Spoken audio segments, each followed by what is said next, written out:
Hello, everyone. Welcome back to another episode of Book Talk, brought to you by GeeksnBarbells. That was kind of weird, wasn't it? But it's okay. I'm a weird person. I am. I'm Captain Weird, Commander Weird, Lord of the Strange, and we are going to talk about Ready Player One. Ignore the cover, which is related to the film. To start this off, we'll say something very clear. The Ready Player One film was, comparatively to most book-to-film adaptations, pretty good. It is so completely and utterly different from the book in so many ways for no good reason other than, well, we want things to make more sense to new, younger kids, which makes no sense. I was not around in the 80s, so when I read this book, and for those of you who have not read this, I'll try not to spoil too much in my reviews of books, but at the end of the day, if you're reading this, spoiler alert, I'm going to tell you shit about the book that if you haven't read it yet, it's going to be too bad for you. Ha, ha, ha, ha, ha. No, I'll try my best though.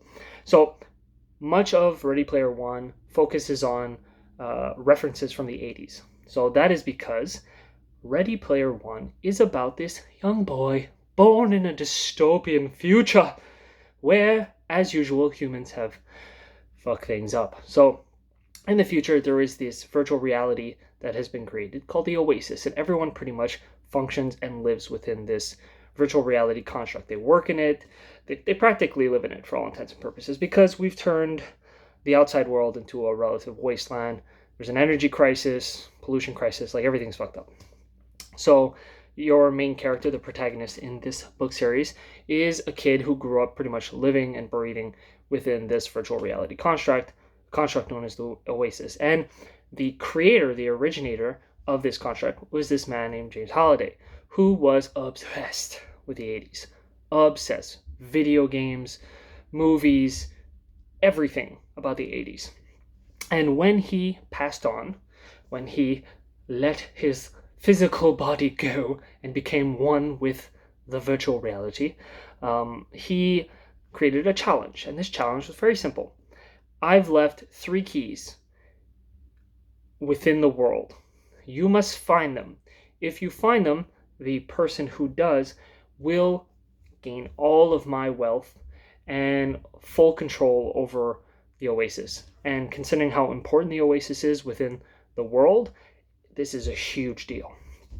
So, this young man, this protagonist, is attempting to find this by being what's called a gunter.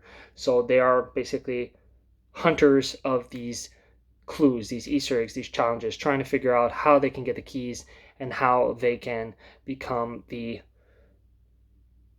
person who is going to inherit all of Halliday's wealth and power. And some people obviously have some nefarious reasons for this. There's the evil corporation. And I think, to kind of take a step back, that is probably my biggest problem with this book, is because it was so clearly black and white, just like good against evil. And the main character and even the other we'll say close-up protagonist who you learn a little bit about, his romantic interests, his close friend, the other people, almost all their reasonings are extremely childish because they're all pretty young, and you only really feel for them because most of them are poor, have problems, because obviously the world's fucked up. So everybody has problems, though. Even before a dystopian future like this, people nowadays have problems. So I don't really feel for them in that sense. And most of the reasonings are just like, oh, we love games and we love Oasis, therefore we want to get this. And the only reason they have a sort of higher purpose is just because the IOI, the main evil entity, the corporation that's trying to get this power and control, are really made out to be like this all we care about money corporation, which is just a bit too easy. It's just a little too simple. If you ignore that, though, if you ignore the, oh, bad guys, good guys kind of scenario, and really just focus on the pacing of this book. I never gave a shit and still don't really give a shit about the 80s. I don't care about old school games. I like gaming. I love gaming. But I've never been interested in the 80s before. And yet this book had me like loving learning about this stuff solely because of how the author, Ernest Cline, paced his character development, but also paced the way the information was flowing. Like, it was a constant deluge of information, but just done so well and done in a way that made you excited because you were excited because the characters themselves were excited. So they'd be like having a conversation between two characters and really like revving it up, and I'd be there reading, smiling, going like, oh my god, I have no idea what they're talking about. Absolutely no freaking clue what they're talking about, any of these references, but I was super happy because they were happy. And that's hard to do as an author. I've read a lot of books, and it is very rare for me to have a character or characters make me get excited about things just because they are. That kind of writing style is not easy to pull off, and for me, that's what keeps drawing me back to this novel. It's really so much that somehow he made a bunch of geeky kids be super, super interesting and fun to delve into, even though so much of what they were doing was childish. The way they were acting, their logic and reasoning behind it, so much of it didn't make sense. So you have pretty much five. You could say you have one main protagonist, two others who are pretty important within the plotline because he's so close to them, and two others who are sort of there just to round out. And all of them are dumb. Because when you're going against an evil corporation, you bond together. You help each other out. And they do help each other out at the last minute, and they do help each other out a tiny bit over the course. But if you know there's like a $1 trillion company that you actually desperately don't want to win this thing, put your fucking I'm gonna work solo aside and work together, at least to a larger degree. I'm sure they could have beat this in 15 seconds if they all pooled their resources together and actually put their heads together, because they were all so skilled individually. But because they were so stubborn and so locked into this childish, no, I gotta win because I want to win because I'm gonna win, they almost failed. So that's definitely something I did not enjoy in terms of the way the characters were portrayed, because I don't honestly believe that even though they were all pretty young, no one is so stupid that when you're going against a corporation that is killing you in real life, that you are not willing to help each other out more so that you don't get murdered. So, granted, there was issues of trust and whatnot, but that's their own fault.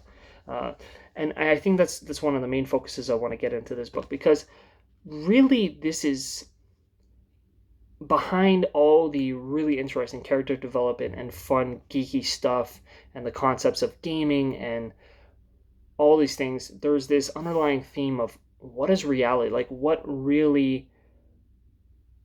does it really mean to live within the real world and a virtual world? Is there separation? And a lot of the arguments, like even the romantic relationship between Wade and Artemis, Samantha, I can't remember the female's real name in the real world, but there's this constant argument that, oh well, this is, you don't know the real me, and I think this argument really makes sense because a lot of people say this even when they get to know someone face to face, much less a lot of people that they meet online, they have pen pals, they meet someone in another country. And as someone who's had friends all over the world, I sort of get this thing where you don't feel like you know the person because you've never really met them.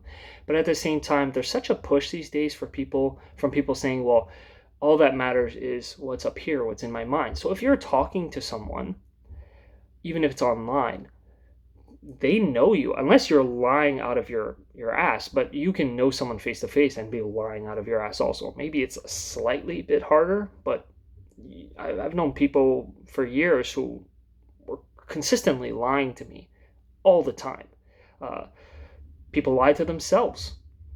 And so I thought it was really fascinating how the author attempted to really show this dynamic where people were extremely unhappy with themselves in real life or dealing with certain issues, and then logged into the Oasis and completely, changed the way they looked, changed their gender, um, and just their insecurities and things that they viewed as uh, not good about themselves and that they tried to change. They completely tried to warp that into their personality within the Oasis.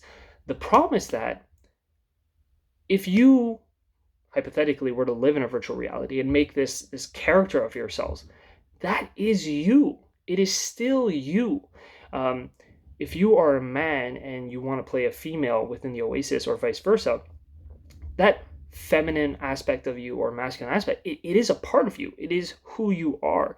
Uh, uh, if you want to play a wizard and shoot magic spells, or you want to be some tech bounty hunter, or whatever it is that you want to do, whatever character you want to inhabit, that character is you. In fact, if that's how you really want to be within the construct of the Oasis, that is a huge part of you. Now, you might not be able to enact it fully, like obviously you can't cast magic in the real world, but it is a huge part of your personality. And so, someone getting to know you, sure, they might know only one aspect of you, or a couple of aspects of you and not the full picture, but that's how we are in real life also. People hide things, hold them back. There are people who are in relationships for years who still don't know big parts of their partner, and that's not a bad thing.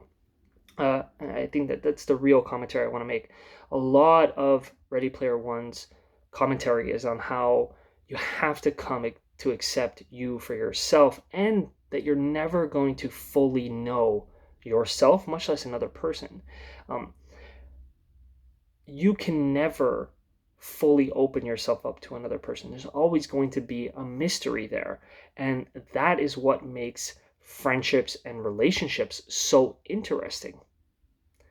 If you knew everything about your partner, they'd be boring.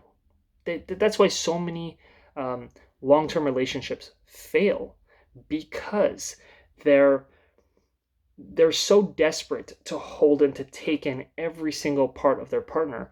Their partner gives and gives and gives as much as they can, but eventually you end up locking up certain parts of yourself, and they're no longer there. They're no longer like a mystery that you can sort of get a glimpse at. They're completely blocked from you because you've been pushing and pulling so much and tearing down every single wall that that person has, to the point where now they're dull to you. They've everything is monotonous and boring.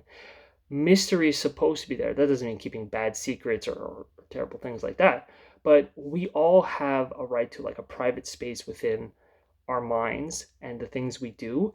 And there's always going to be a distance. There's always going to be things we like, you don't. This is for friendships, for family, for relationships. It's for every aspect, any kind of relationship you have with another human being. And with, we may not be at the level of virtual reality that Ready Player One has, but it's going to be coming in the next 10, 20 years. Or who knows, maybe even deeper immersion. But even now, with chat rooms and social media, many people are portraying an aspect of themselves, and it's wrecking a lot of people because they don't know how to fully embody themselves within that aspect. So I made a promise to myself when I started making my website, when I started making this podcast. A big part of it is actually to be able to take a bigger chunk of the things that embody who I am and put them out there. I used to always, when I used to write when I was younger, it would always be focused on, let's say, training and nutrition. I never embodied those aspects of like geeky gaming and loving anime and my books, all those different aspects. I wanted to fit them all together. Does that mean the things that I talk about on my podcast and the YouTube channel and my website, those are everything of me? No, there's still chunks that maybe will never come out because I don't even realize they're there. I don't know how to put them into words.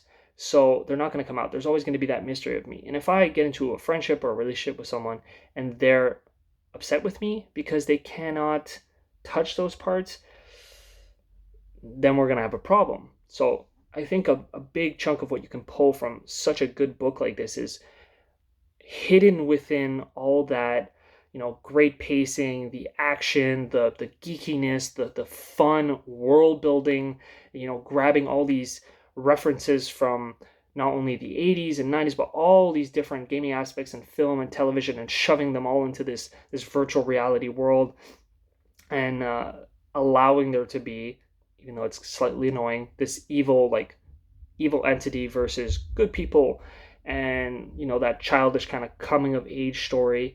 You get to see all these kind of deeper issues talked about, which is, what does it mean to be human? What does it mean to really try to express yourself fully? And at the ending of this book, Wade really realizes that he understands that even though the oasis is so important to him and he loves his life there, he cannot forget that there's all these other aspects to not only himself but to his friends. He has to learn that his best friends and his best friend H ends up being completely different in reality than what he thought he was in the construct of the oasis. He understands that there's this destroyed world out there and people are suffering just like he did, and he needs to be a part of that world. He needs to be a part of both. There's no reason you can't have both. And I think Ready Player One is super, super important for those of us growing up in this generation who are so stuck on social media, so stuck in the online world. We have to recognize that there's some phenomenal great things about the internet. There's phenomenal great things about YouTube and podcasting and Facebook and Instagram, connection, communication, being able to share things, being able to embody aspects of ourselves that we might not be able to in our day-to-day lives and share them with other people who are like-minded and grow community. That stuff is phenomenal. And gaming is a huge thing, being able to explore new worlds and make friendships on games. You don't need to be to that level as Ready Player One.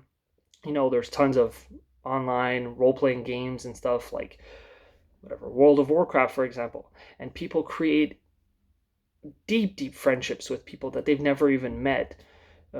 And that's amazing stuff, so long as you remember that you need to respect all the different parts of you, the mind, but also the body. You got to stay in shape, you got to stay healthy, you got to take care of yourself, you got to get out into the world and actually communicate with people face to face. Humans are complex creatures. We need all of it. And so you cannot live solely online, but you don't want to solely live offline also, because the online world has a lot of awesome stuff and awesome opportunities. And there are people out there who might become deeply close to you who you would never meet if you don't explore the online world. So you want to have a little bit of both. Don't forget either or, and don't forget that there's many, many different aspects to you that you might not even realize are there, and you want to explore those. And sometimes it's all right to keep it to yourself, and sometimes the best thing to do is to put it out there and really explore it with other people. So yeah, I definitely really, really love this book. It's not the general kind of book that I read. Usually I tend to be much more of a fantasy person, although obviously this does have aspects of fantasy, and it's dystopian sci-fi fantasy. It's a little bit of everything. It's kind of quirky. I definitely recommend it. And if you are someone who really wants to have a fun time just geeking out on stuff, this book is really very much so 75% geekathon, just pure geekathon. And then that 25% that's left over, if you read the text well and you're really looking for it and you understand what they're trying to get at, you can get some big philosophical thoughts in there, and some understanding of how things can go really wrong if we're not careful. And yeah, check it out. Geek out on it. Tell me what you think. Subscribe, like, comment. I don't know where the things are. Everywhere. Subscribe everywhere. Tell me what you think, because I'm lonely. Not really. But I'd still like to hear what you think. Okay, bye.